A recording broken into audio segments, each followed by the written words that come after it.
Now we'll go over how clients are signed up for services. Typically, it starts with a request for proposal, and that could be a very formal thing. Usually it is not terribly formal. A large corporation might need a security team for something, and they'll request a proposal, which is a pretty formal, written out document of what your capabilities are and what you suggest. Typically, it's a company or individual who decides they need security and will fall in with 3, 4, 5 other companies who are bidding on this thing. So that'll entail typically meetings with me and the decision makers, written proposals until we can, 1, get selected, and 2, come to an agreement with the client on what their needs are. In the initial proposal, we'll propose the various assessments that we need to make a good decision on what their security package is. That'll be dialogue back and forth with me and the decision maker and or the clients, sometimes in meetings. I've had up to 12 meetings with a client before getting awarded a contract before, meeting with various echelons of their organization. And then other ones, it just comes and falls right in your lap. You're the only one that they're considering. So it varies wildly. Typically it's someone seeking out security services. We've been in COPE as a company for a long time, so we're moving off of that, and now we're starting to really push and go get work. Most smaller companies, things just get brought to them through a relationship or something like that, which is all fine, but I want to be more proactive and go out and get work. Sure.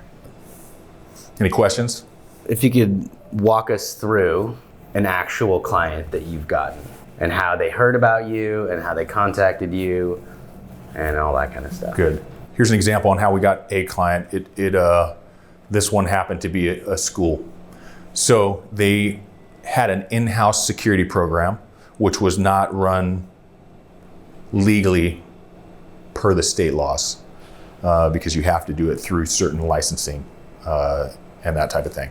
So they couldn't just necessarily have guys in-house. So they were looking for a provider to provide this for them. We were in the running with, I think, 4 other companies. So they had 5 altogether that they were looking at. We came in late. We were more expensive than everybody else. How I got introduced to it is I had worked with a guy literally 5 years prior to that and hadn't talked to him much since then. And he said, hey, we're looking for a provider. Are you interested? Yep, throw me in the pot. I had a meeting, turned in a proposal, and then we had meetings with different echelons of that organization. They had some other interests and other groups that they had used their facilities. So we had to meet with a number of different people. Yeah, that took weeks. So that's probably 8 weeks or so, 8 to 12 weeks, and multiple meetings before we got awarded it. And that's one example of how we do that. Once they said, you're in, what's the exact series of steps that followed? Once they selected us, then I did all the assessments, right?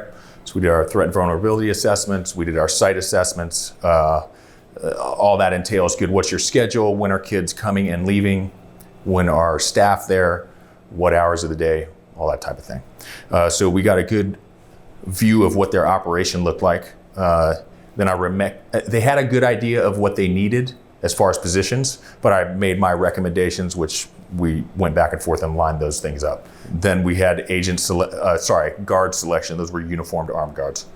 So I had to bring in a number of guys and get them interviewed.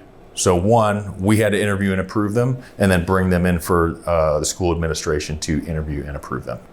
We retained 1 or 2 guys who were already working there, and then we brought in probably 4 to 6 more. They weren't all working at the same time, but they would work in shifts. Once those guys were selected through everybody and passed, and we had our team together, then we issued them uniforms, gave them the standard operating procedures, we call it SOPs, trained them on it, did a number of walkthroughs with these guys, and let them get on with it. The benefit on that one is our detail leader, we retained, who had already been working there. So he knew the whole operation, so it went pretty seamless. Still, myself and other managers were there quite a bit in the beginning of the contract startup to get everything running smoothly. Beyond that, then there's some administrative things you need to do, like find out good billing information. Who are you billing? Where do invoices go? How frequently? All that type of thing. That's all part of the contract, but you have to finalize all those things. Cool. Yeah. So describe a single day in the life of one of these guys? What time he shows up, what type of checks he does in the vehicles and people that enter the building? Like, give us a clear picture of what they do now. So that varies wildly. But on this one, these guys will inspect the vehicles underneath. We have mirrors and whatnot. They check the trunk. They check the individual's license. They put it through a Raptor system, which checks their background really quick, make sure they're not a sex offender or anything like that. It gives you an instant green or red light if there's a problem. So we do that, make sure they're either on the list that we already have. If they're not on there, we'll call inside to our point of contact and make sure that they are approved to come on site and then let them on. That counts for parents, vendors, staff, the whole nine. Once guys are there for a while, they know pretty much who is who. Anybody they don't know, there are checks and balances before they even let them on the site. Cool. And like a vehicle that wants to drive on, describe what they would do with that vehicle. A vehicle coming on will stop at the gate. They'll interview the person, make sure that they're supposed to be there, per what I said earlier, and then they'll do a once around the vehicle to make sure it's clear. Once it's clear and their guys approved to come on, they'll let them through the gate. It's awesome. Okay. And hence, there's been no shootings at this school, right? No, it had a good program when we got there, and we have augmented that. But yeah, no incidents. There's incidents everywhere, so people have attempted to get on. We've handled that at the gate, so nobody's got on that wasn't supposed to be there. So good track record, trying to keep it that way. Cool. Yeah, that sounds good. Yeah. Cool. And then when you sign them up for services, how do you bill them? That's based on the agreement in the contract. So we'll go through meetings on how they want us to bill them, put it into the contract. Typically, everybody right now is billed weekly. So we do payroll weekly. Legally, as a security company, we have to do weekly payrolls. So to keep it simple and the same thing on every day, we also do invoicing on the same day as payroll. Payroll starts, then we know who worked what shift when and for how long, and that'll plug into the invoicing, which will happen weekly. That invoice will go to whoever their billing point of contact is, and then they'll either issue payment, or if they have questions, it'll bounce back. We'll solve those problems and then have them pay. Cool. Are there any other ways that clients are signed up for services? No. Okay. Pretty much how it is it's usually word of mouth, or sometimes we've had inquiries come in through the website. So people can send an email on the website. That's happened a few times. Or I'll catch wind of something, and if I know somebody in the vicinity, I'll have a conversation, see if I can find that point of contact or decision maker and start the conversation there. Another item I just thought of is we don't do a ton of this, but we subcontract for other larger companies on occasion. So a large event, we've subbed for bigger companies for that type of thing. Residential details, we've done that on occasion. If it's the right contract and it makes sense, and we have personnel depending on the duration and all that kind of thing, we'll do that type of thing. So that's another way we get work. Cool. Yeah. What makes LSI a better choice than other security companies? Like, compare LSI to other security companies. So there are good companies out there. There are not a ton. LA is saturated with a number of smaller security companies. So a guy's in active law enforcement and somebody asks him to run a detail, he'll just start up a detail. Maybe great at law enforcement, doesn't necessarily mean he knows how to run a security detail or have the resources necessary, depending on the client. Sometimes they do. We have a handful of competitors that are outstanding. So that makes it at the top of anything, there's a lot of competition.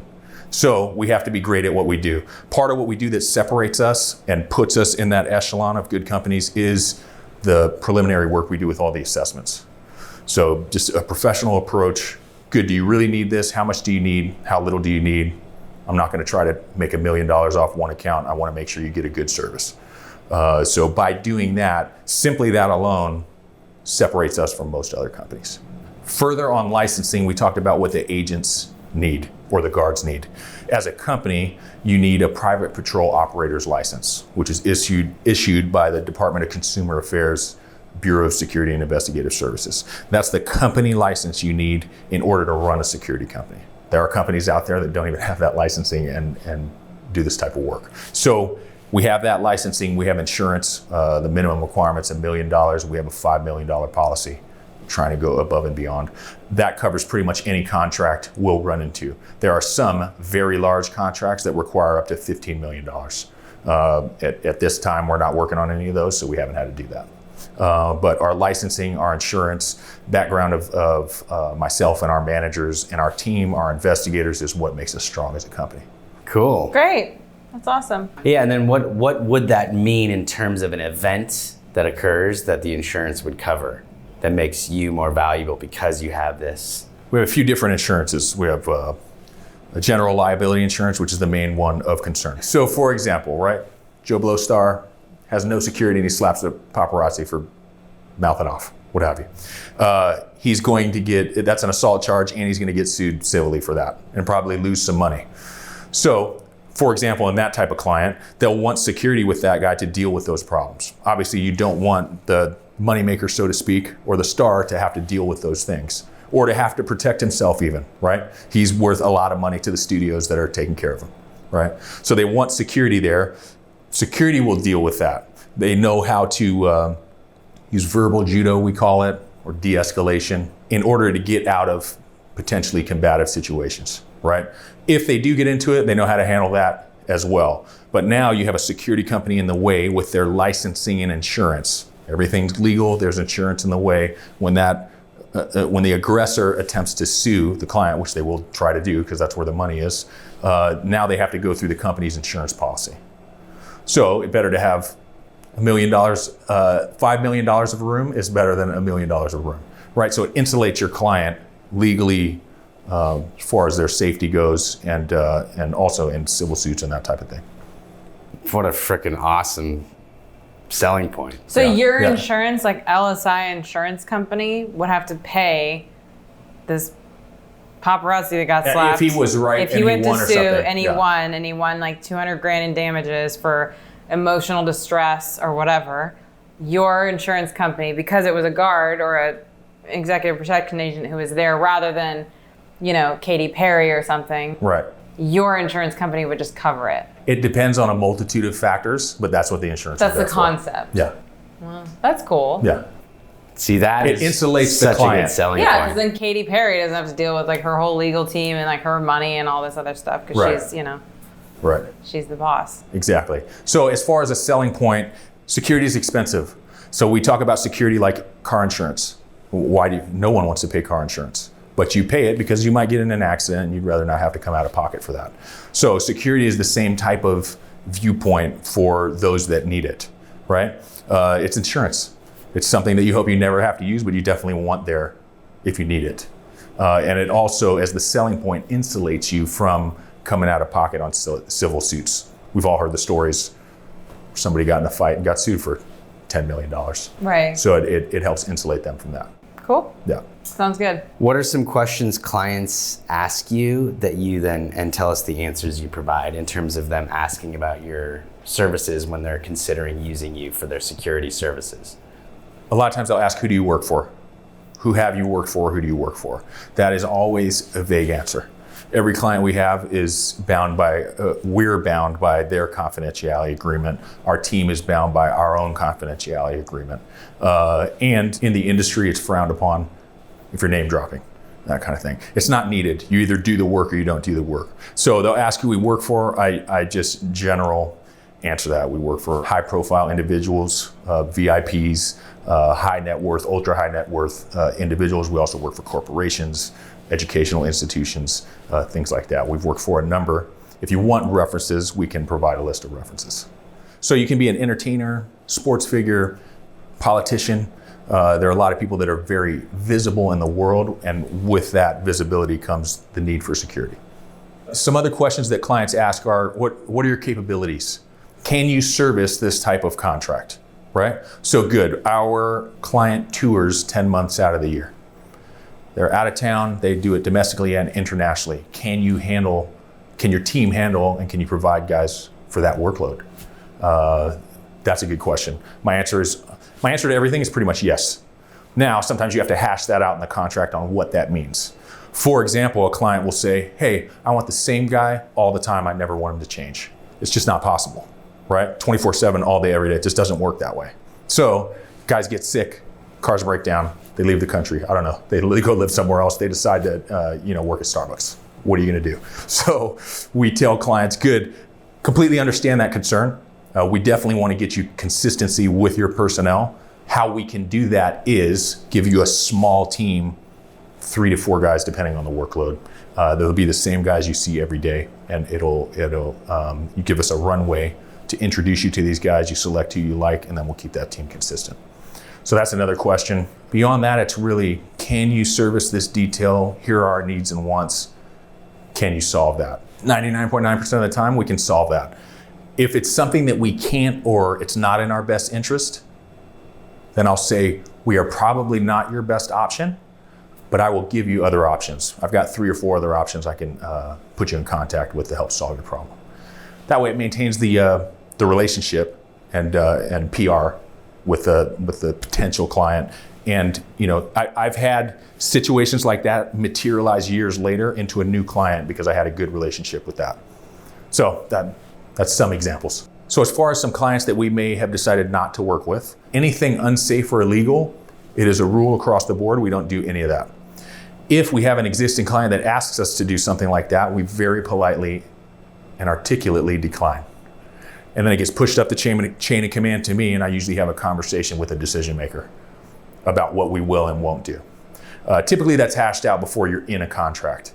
So we've had clients come to us and we knew flagrant drug use, out all night at potentially unsavory places. And we've had clients come to us that we knew they just wanted security as a show of force, and they wanted them to get into altercations and show their strength or what have you. Not what we do at all. We detect, deter, and prevent incidents before they occur. We do not get into incidents. So if someone's going to put us in a situation, which is we're going to potentially get into an altercation, we don't want any part of that. Now, depending on the detail, things can materialize and you can get into that. But ideally, you do so good on your advance work that that's not even possible. That's how we formulate our gigs. Anyway, that's a few examples. Such a great answer, yeah. So depending on your role in the company, this is to give you a general idea of how clients are signed up for services. Depending on that role, you'll deal with it different ways, or you may not deal with it at all. But just so you understand how we are bringing clients in, we can all work toward that end.